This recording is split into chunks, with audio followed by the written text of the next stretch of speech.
7월 24일 오늘의 말씀은 예레미야 8장 18절에서 9장 6절입니다.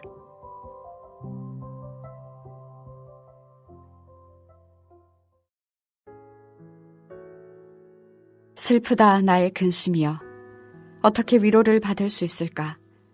내 마음이 병들었도다. 딸 내 백성이 심히 먼 땅에서 부르짖는 소리로다. 여호와께서 시온에 계시지 아니한가? 그의 왕이 그 가운데 계시지 아니한가? 그들이 어찌하여 그 조각한 신상과 이방의 헛된 것들로 나를 경노하게 하였는고 하시니, 추수할 때가 지나고 여름이 다하였으나 우리는 구원을 얻지 못한다 하는도다. 딸 내 백성이 상하였으므로 나도 상하여 슬퍼하며 놀라움에 잡혔도다. 길라앗에는 유향이 있지 아니한가? 그곳에는 의사가 있지 아니한가? 딸 내 백성이 치료를 받지 못함은 어찌 됨인고?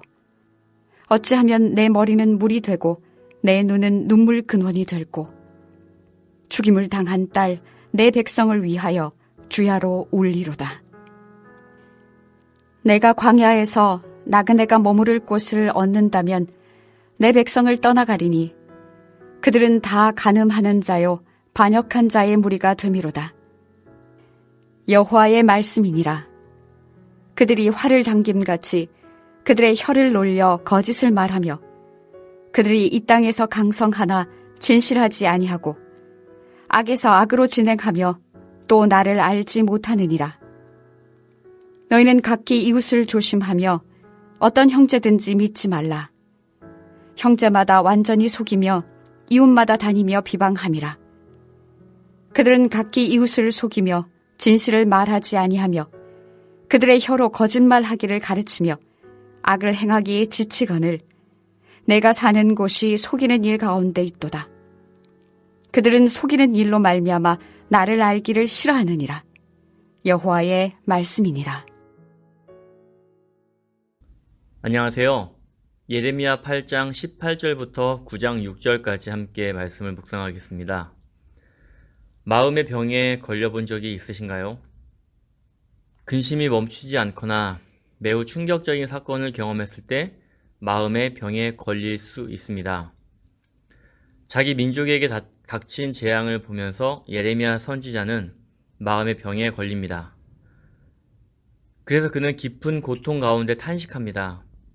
그는 하나님의 말씀을 선포하도록 보냄을 받았기에 이들에게 심판을 선포하지만 변하지 않고 파국으로 치닫는 모습을 보면서 가슴이 미어집니다. 유다는 예언자의 선포를 거절하고 하나님을 배반하고 자진하여 멸망의 길을 갔지만 이들은 여전히 예레미야와 한 피를 나눈 동포였습니다.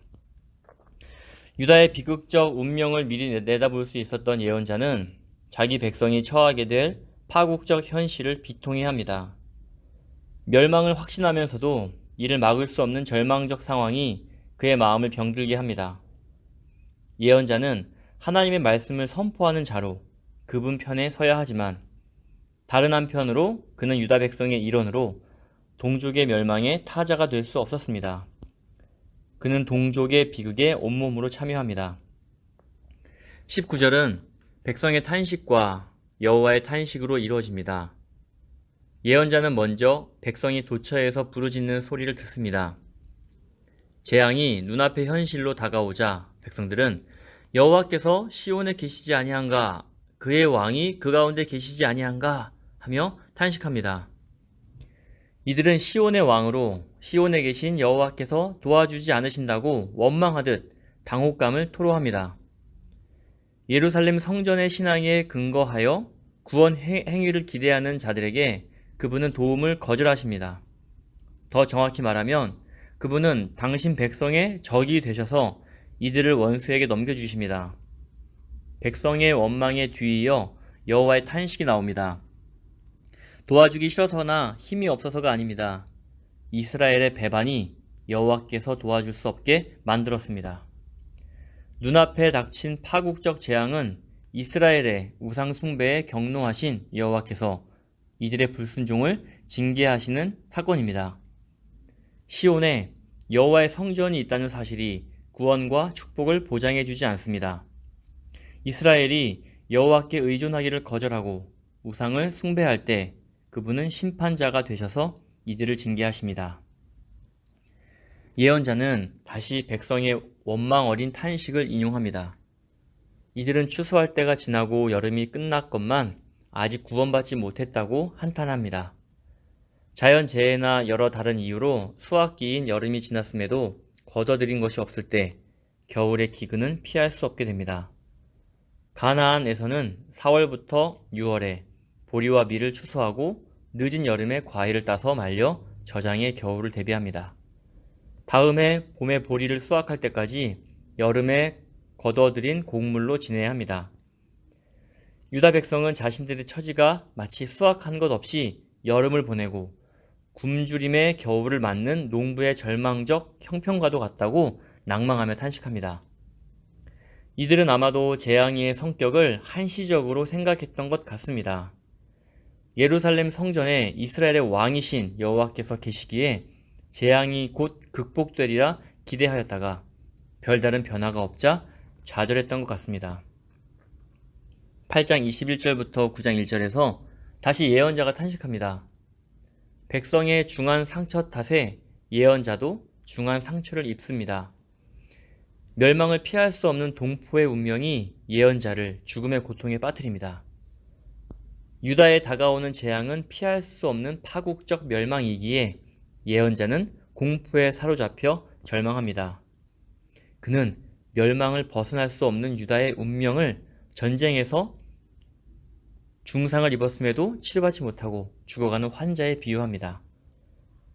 예언자의 질문은 형식상 수사 의문문이지만 유다가 여호와에 의해서 상처를 입었기에 실제로는 의사도 유향도 찾을 수 없다는 절망적 탄식의 표현으로 이해될 수 있습니다. 길르앗은 치료제로 쓰이는 유향으로 유명했습니다. 길르앗에는 상처를 아물리는데 좋은 유향과 유능한 의사가 있지만 유다에는 아무 도움이 되지 못합니다. 일반적인 상처라면 치료받을 수 있겠지만 우상 숭배를 즐기다 여호와로부터 심한 매를 맞아 중상을 입었기에 유다가 치료받아 회복될 가능성은 없습니다. 운명으로 확정된 유다의 멸망을 바라보며 예언자가 할 수 있는 일은 눈물을 흘리며 애도하는 것뿐입니다.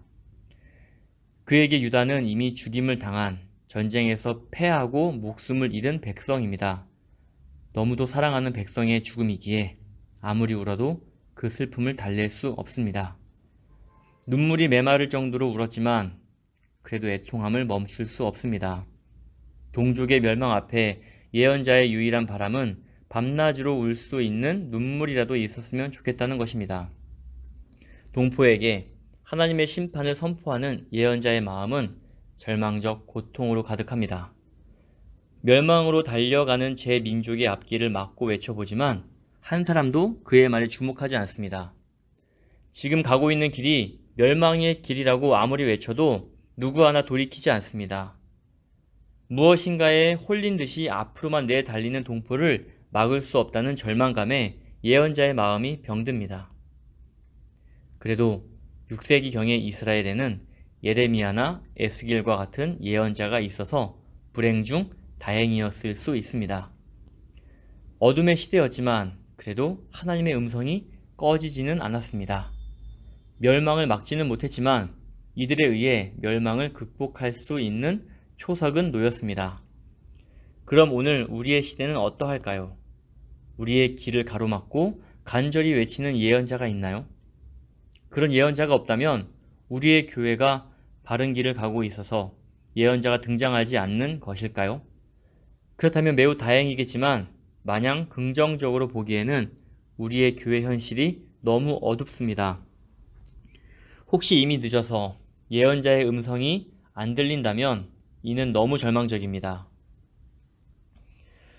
9장 2절부터 6절에서 화자인 나는 자기 백성의 죄악을 책망하듯 탄식합니다. 화자 나는 예언자인지 하나님인지 불분명합니다. 개역개정 성경은 2절의 화자를 예레미야로 번역했고 3절부터 6절은 화자를 하나님으로 번역하고 있습니다. 저도 이에 따라 본문을 이해하려고 합니다. 2절은 예레미야의 고뇌와 동포에 대한 연민을 담고 있습니다. 바로 앞에 다가온 유다의 멸망을 내다보며 예언자는 이를 막아보려 필사적으로 애를 쓰지만 아무런 열매를 맺지 못합니다. 절망적 현실 앞에서 차라리 도피하고 싶지만 예언자는 자신이 있을 곳이 광야가 아니라 예루살렘임을 알고 있기에 그러지도 못합니다. 맡겨진 사명으로부터 도피할 수 없기에 죽음의 벼랑으로 내달리기만 하는 동포의 파멸적 운명에 눈을 감고 모른 척 할 수 없기에 예언자의 좌절과 고통은 더욱 깊어만 갑니다.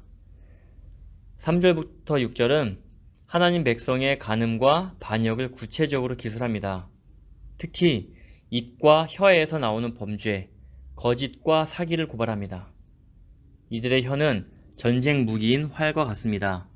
팽팽하게 당겨진 시위를 떠난 화살이 치명적 상처를 입히는 것처럼 이들의 혀는 이웃을 향해 거짓의 화살을 날려댑니다.